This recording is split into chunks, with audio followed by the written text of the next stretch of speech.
Jelly Roll discovers freedom in the songs. Jelly Roll has always understood how to write for his audience. First it was his mother, then his town, his fellow inmates, and now a large portion of the population suffers from drug addiction or knows someone who does. He communicates with these large crowds through music, making it evident that it is more than just a love. Songwriting is one of the cores of my belief, my value system in life, he tells American songwriter over the phone as he drives to the airport to fly to Mexico to perform Luke Bryan's 2024 Crash My Playa for the first time. Even in my most hopeless situations, I found hope in songwriting. The vocalist, born Jason DeFord, discovered his talent as a composer when he was 12 years old and began rapping his poems. He considers himself blessed to have learned song structure at such a young age. His mother, Donna DeFord, was his first audience. She struggled with mental health concerns and drug addiction throughout his upbringing.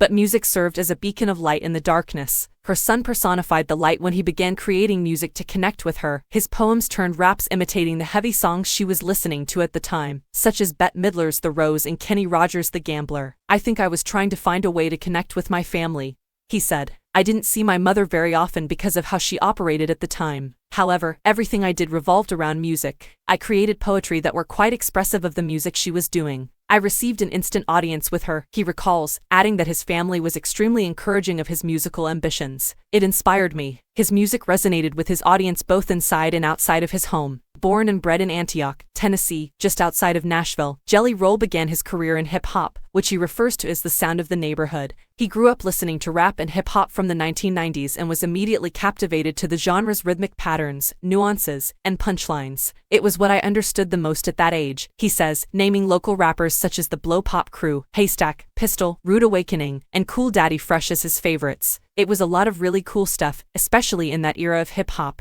He became best friends with Struggle Jennings and immersed himself in the local hip-hop culture in the late 1990s and early 2000s. He began his career playing at local clubs that played hip-hop beats and had hip-hop ciphers, and, of course, he'd attend practically every freestyle bout he could find in clubs throughout Music City. There was a real culture of hip-hop in the city in that era, he said.